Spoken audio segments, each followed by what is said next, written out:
మమ్మల్ని మిక్కిలిగా ప్రేమించిన మా ప్రియ పరలోకపు తండ్రి, మీ ఘనమైన శ్రేష్టమైన నామాన్ని బట్టి వేలాది వందనాలు చెల్లిస్తూ ఉన్నాం.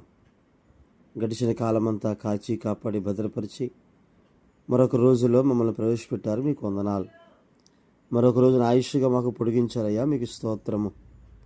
అయ్యా, మీ యొక్క సన్నిధిలో మేము శ్రేష్టమైన కీర్తనల ధ్యానాంశాలు మేము నేర్చుకుంటూ ఉండగా ఆధ్యాత్మిక జీవితాలను బలపరిచి నడిపించమని, మీ కృపలో వింటున్న మా శ్రోతలందరినీ దీవించి ఆశీర్వదించి బలపరచుమని యేసయ్య పరిశుద్ధ నామంలో అడిగి వేడుకొని పొందుకొనుచున్నాము తండ్రి, ఆమెన్. అందరికీ వందనాలండి. ఈరోజు మనం కీర్తనలు 3వ అధ్యాయంలోకి వచ్చాం. ఈ 3వ అధ్యాయం చారిత్రకమైనటువంటి పేరుతో ఉన్న మొట్టమొదటి కీర్తనగా దీన్ని మనం చూడవచ్చు. దావీదు యోర్దాను దాటి, అంటే తన కుమారుడైన అబ్షాలోము తరుముతూ ఉంటే, దావీదు యెరూషలేము నుండి పారిపోయి యోర్దాను దాటి ఆ రాత్రి గడిచిన తర్వాత మహనాయిము చేరుకుంటాడు. ఆ మహనాయిము చేరుకొని ఉదయం పూట రాసినటువంటి కీర్తనగా ఈ కీర్తన మనం చూడవచ్చు. ఈ సందర్భం మనకి సమూయేలు 2వ గ్రంథంలో 17వ అధ్యాయం 15వ వచనం నుండి 22వ వచనం వరకు మనం చూడవచ్చు.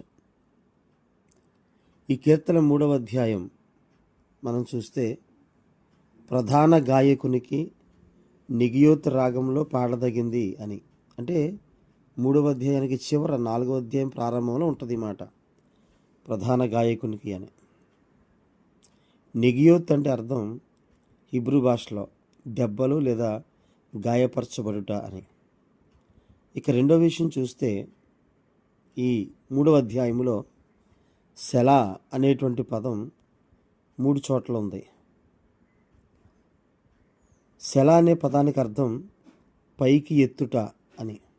అంటే కీర్తనలు గనక రాగంలో పాడుతున్నప్పుడు మ్యూజిక్ అనేటువంటిది లేదా వాయిద్యాలు అనేటువంటివి మామూలు స్థితిలో ఉన్నప్పుడు రాగం కాస్త హెచ్చుగా పాడేటువంటి పరిస్థితుల్లో ఆ వచనాల దగ్గర ఈ సెలా అనే పదం ఉపయోగిస్తారు. ఇక రెండవ అర్థం ఏంటంటే, సెలా అంటే ఏదైనా ఒక విషయం వివరించిన తర్వాత ఏమంటావు మరి అనే అర్థం వచ్చేటట్టుగా సెలా ఉపయోగిస్తారు. ఇక మూడవది, ఇది అందరికీ తెలియాలి అనే అర్థంతో పాటుగా కూడా సెలాను ఉపయోగిస్తారు. ఇలా సెలా అనేది అంటే 7 ప్రత్యేక అర్థాలు ఉన్నాయి.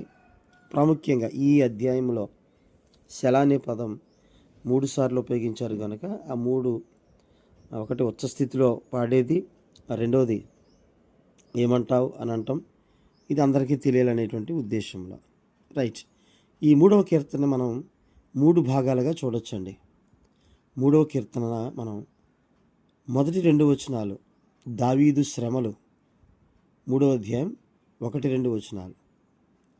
రెండవ భాగం దావీదు యొక్క విశ్వాసము, 3వ అధ్యాయం 3-4 వచనాలు.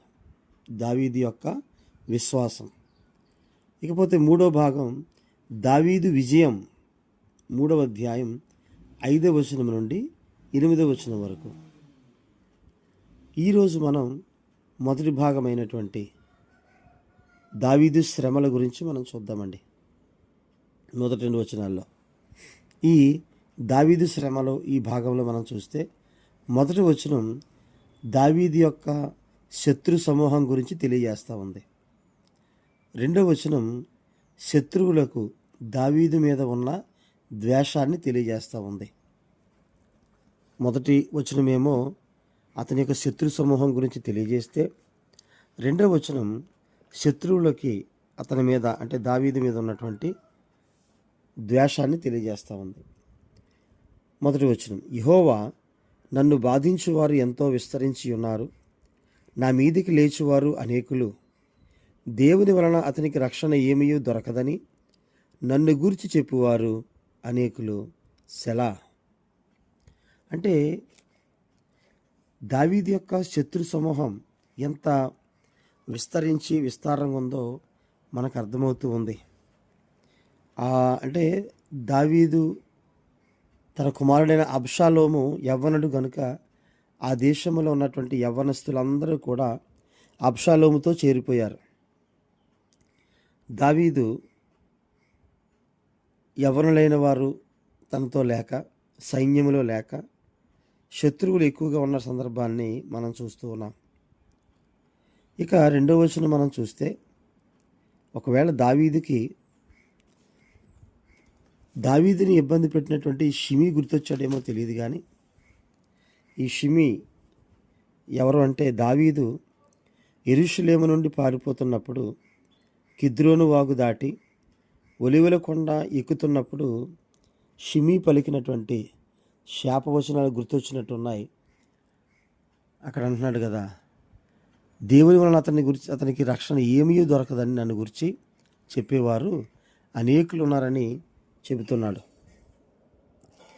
అంటే దేవుని వలన రక్షణ ఏమీ దొరకదు అని అంటే అది అబద్ధమని తెలుసు దావీదుకి. అందుకే చివర సెలా అని ఉపయోగించాడు. అంటే ఇది నిజమేనా? 2వ వచనం చివర సెలా అని ఉపయోగించారు. అంటే ఇది నిజమేనా అని చెప్పేటువంటి సందర్భం అన్నమాట. ఈ సెలా అనేటువంటి పదం కీర్తనల మొత్తములో 71 సార్లు ఉపయోగించబడిందని చెబుతున్నారు. హబక్కూక్ అనే గ్రంథములో 3 సార్లు ఉపయోగించారని మనం చూస్తాం. హబక్కూకు గ్రంథం 3వ అధ్యాయములో 3వ వచనం, 9వ వచనం, 13వ వచనములో ఇది ఉపయోగించబడింది. అయితే ఈ 71 సార్లు కీర్తనలు ఉపయోగించబడింది అన్ని కీర్తనలను లేవండి. 150 కీర్తనల్లో ఒక 39 కీర్తనలో మాత్రమే ఈ 71 సార్లు మనం సెలా అనే పదాన్ని చూస్తాం. సరే, ఏదేమైనా మన జీవితాల్లో కూడా కొన్నిసార్లు మనం పనిచేసే చోట కానీ, మన ఉద్యోగం చేసే చోట కానీ మనకి శత్రువులు చాలా ఎక్కువ మంది ఉంటూ ఉంటారు. నన్ను బాధించువారు ఎంతో విస్తరించి ఉన్నారు అంటున్నాడు. అంటే కీర్తనకారుడు చెప్తున్నట్టుగా ఒకసారి 74వ కీర్తన మనం చూద్దామండి. 74వ కీర్తన 1వ వచనం. దేవా, నీవు నిత్యము మమ్మను విడనాడితివేమి? నీవు మేపు గొర్రెల మీద నీ కోపము పొగరాజుచున్నదేమి? అంటే తన బాధను వ్యక్తం చేస్తున్నాడు దావీదు. 80వ అధ్యాయం 4వ వచనం కూడా మనం చూడొచ్చండి. యెహోవా, సైన్యములకు అధిపతియగు దేవా, నీ ప్రజల మనవి ఆలకింపక నీవెన్నాళ్ళు నీ కోపము పొగరాజనిచ్చెదవు? అలాగే 80వ అధ్యాయంలో 12వ వచనం కూడా అండి. త్రోవ నడుచు వారందరూ దానిని తెంచివేయినట్లు దాని చుట్టూనున్న కంచెలు నీవేళ పాడు చేసేటివి. అంటే ఇక్కడ తనను బాధించేవారు ఎంతో విస్తరించి ఉన్నారు అంటే తన జనాంగం చాలా ఎక్కువగా ఉన్నారని అక్కడ ఉపయోగిస్తూ ఉన్నాడు. మన మన మన జీవితాల్లో కూడా మనల్ని ఇబ్బంది పెట్టేవారు, మనల్ని బాధించేవారు, ఇంట్లో ఉన్న వారితో సహా మనల్ని ఏదో ఒక సందర్భంలో ఇబ్బంది పెట్టిన వారే మన మీదకి లేచేవారు చాలామంది ఉంటుండొచ్చు. ఇంకొక మాట కూడా మాట్లాడతారు, దేవుని వలన అతనికి రక్షణ ఏమీ దొరకదు, అసలు రక్షణ లేదు వీళ్ళకని మనల్ని గురించి చెప్పువారు అనేకులు ఉంటారని దావీదు చెప్తూ ఉన్నాడు. కాబట్టి దావీదు యొక్క శ్రమలు గనక మనం చూస్తే మనం కూడా కొన్ని శ్రమలు అనుభవిస్తున్న ఈ సందర్భాలు మనకి కనిపిస్తూ ఉన్నాయి. సో ఇలాగా దావీదు శ్రమలు, దావీదుని ఇబ్బంది పెట్టే పరిస్థితులు, శత్రువులు అతని మీదకి లేవడం, ఇవన్నీ చూస్తే దావీదు చలించాడేమో అనుకుంటాం మనం. కానీ తరువాతి భాగంలో ప్రభుచితమైతే రేపు 3-4 వచనాల్లో దావీదు యొక్క విశ్వాసం ఎంత గొప్పదో, దావీదుకి ఎంత ధైర్యాన్ని ఇస్తుందో మనం చూస్తే మనం కూడా అటువంటి విశ్వాసాన్ని కలిగి ఉంటే మన మీదకి లేచేవారు ఎంతమంది ఉన్నా, మనల్ని ఇబ్బంది పెట్టేవారు ఎంతమంది ఉన్నా కూడా మనం వారి మీద లేదా వారి మాటల మీద మనం జయం పొందొచ్చు.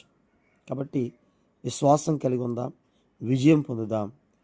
ఆ రీతిగా మనం దావీదు వలె రేపు అంటే 2వ భాగం 3వ భాగం కూడా మన యొక్క విశ్వాసాన్ని బలపరుస్తాయి. అటువంటి విశ్వాసం కలిగి మనం దేవుని ముందు కొనసాగుదాం, విజయాన్ని పొందుదాం. దేవుడు తన మాటలు దీవించునుగాక. ఆమేన్. అందరికీ వందనాలండి.